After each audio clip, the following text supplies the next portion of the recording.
दूसरा मार्ग है सम्यक संकल्प।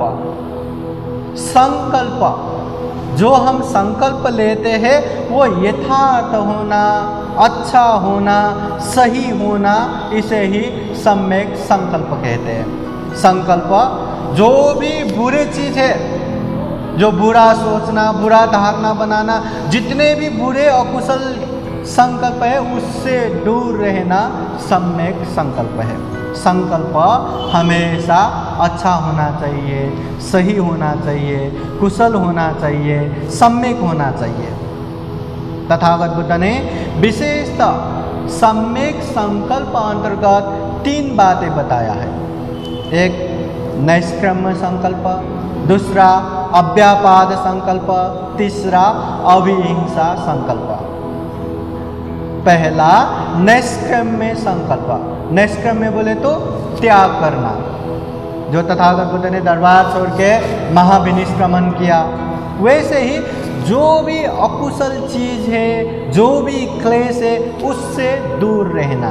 जो काम भोग लिप्त होना, मतलब शरीर से जो मर्जी वही देखते रहना, सुनते रहना, खाते रहना, स्पर्श करते रहना, सुगंध लेते रहना, ऐसे चीज़ों से जो दूर होना है, इसे नैष्क्रम्य संकल्प कहते हैं। तो संकल्प हमेशा अच्छे में आगे बढ़ना और बुरे से दूर रहना, ये होना चाहिए। ये पहला संकल्प। दूसरा संकल्प है अव्यापाद संकल्प। अव्यापाद संकल्प बोले तो दुनिया में लोगों ने जितना भी हमें उपकार किया हो, सहयोग दिया हो, उसे याद करना बहुत मुश्किल है, बहुत तकलीफ है। जितना भी उपकार किया हो उससे छोड़ के थोड़ा भी हमें बुरा किया हो, बस वही याद करते हैं और वही याद करके उसने मुझे ऐसा बोला था, उसने मुझे ऐसा किया था, उसने मुझे ऐसा सोचा था, वही याद कर करके उसके ऊपर हम गुस्सा करते हैं, क्रोध उत्पन्न करते हैं, द्वेष उत्पन्न करते हैं। तो ऐसा द्वेष उत्पन्न करने से जो दूर रहना है, जो मैत्री भावना करना है, उसे कहते हैं अव्यापाद संकल्प। हमेशा जितने भी लोग हैं, लोगों का अच्छे चीज़ याद करके उन लोगों के प्रति मैत्री रखना चाहिए। सबको अपने समान समझ के सब दुख मुक्त हो, सब रोग मुक्त हो, सब भय मुक्त हो, ऐसे कामना करना चाहिए। लोगों की बुरी बातें याद करके एकदम गुस्सा होके बदला लेने की भावना ऐसा नहीं रखना चाहिए। तो मैत्री भावना रखने के लिए तथागत बुद्ध ने एक उपाय, बहुत सारे उपाय दिया है, उनमें से एक महत्वपूर्ण उपाय आप लोगों को बताता हूँ। जैसे भी हो अच्छे सकारात्मक चीज़ें याद करना। जैसे ये दुनिया में जितने भी प्राणियाँ हैं, जितने भी इंसान हैं, सारे इंसान चाहे अच्छा करो चाहे बुरा करो, 3 माध्यम से, 3 द्वार से ही कर सकते हैं। वो 3 द्वार क्या क्या है? शरीर से, वाणी से, मन से। तो इसमें हमें कैसे याद करना है? कोई इंसान बुरा बोलता हो, मतलब मुंह से बहुत बुरे बुरे चीज़ बोलता हो, चाहे झूठ बोलता हो, चुगली करता हो, निंदा चर्चा करता हो, या कड़ा अपशब्द गाली गलौज की बातें करता हो, वो करता है। मगर वो वाणी से बुरा बोलता हो, और वैसे ही मन से भी बहुत बुरा बुरा सोचता हो, बहुत बुरा, मतलब लोभ लालच रखना, मिथ्या दृष्टि होना, द्वेष रखना, ऐसा करता हो।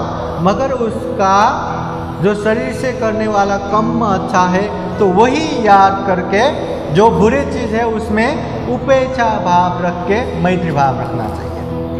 वैसे ही किसी का वाणी अच्छा है मगर मन से भी बुरा सोचता है, शरीर से भी बुरा काम करता है, तो वो अच्छे वाणी याद करके मैत्री भाव रखने का।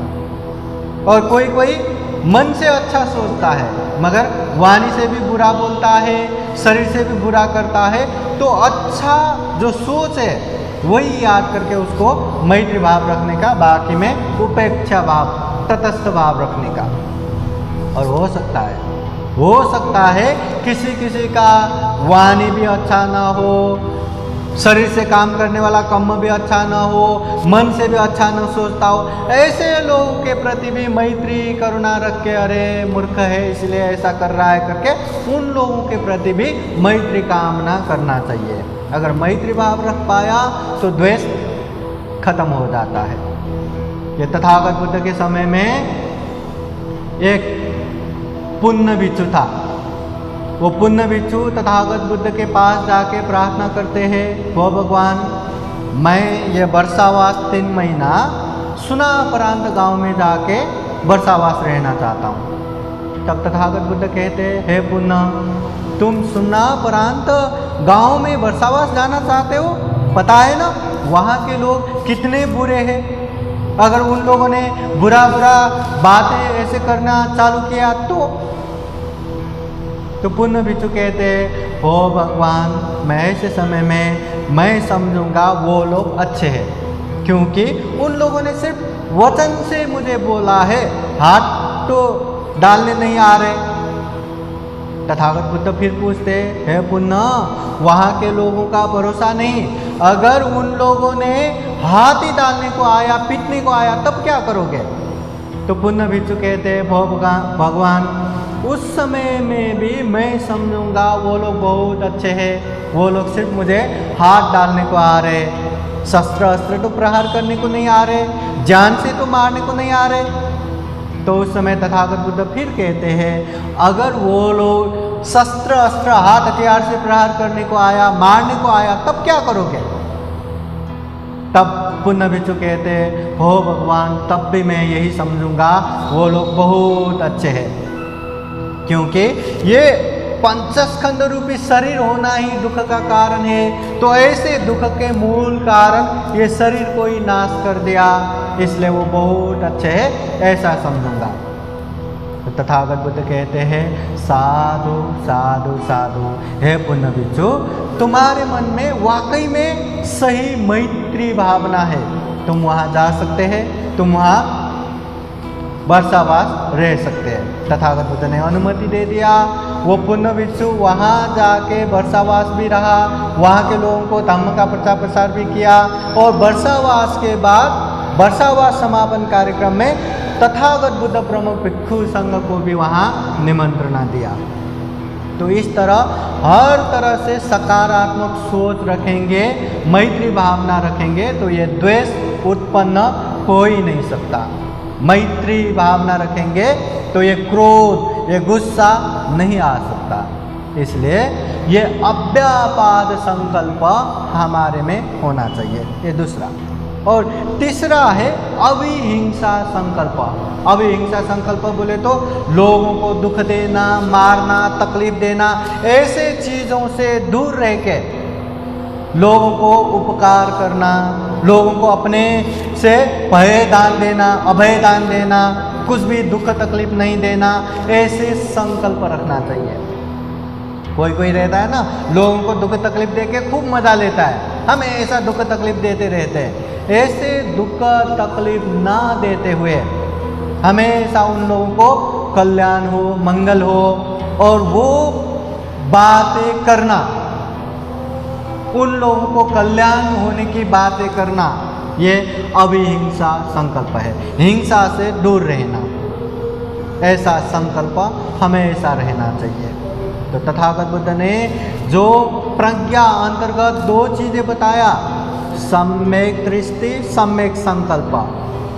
और तथागत बुद्ध ये भी कहते पඤ्ඤावन्त स अयं धम्मो, ये धम्म जो है प्रज्ञावानों के लिए है।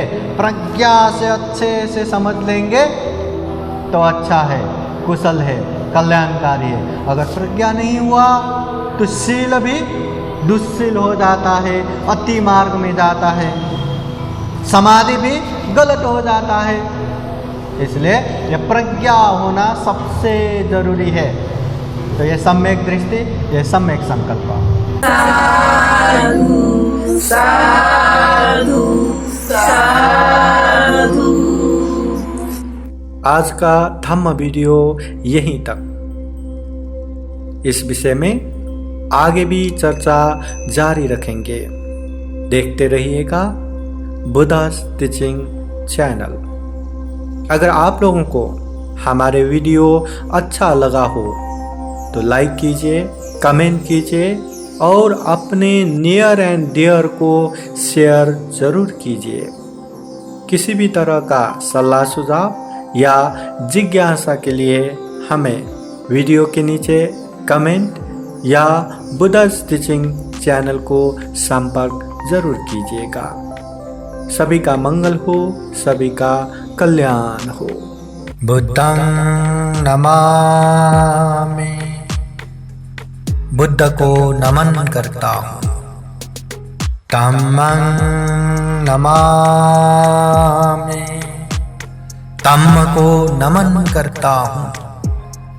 संघं नमामि। संघ को नमन करता हूँ।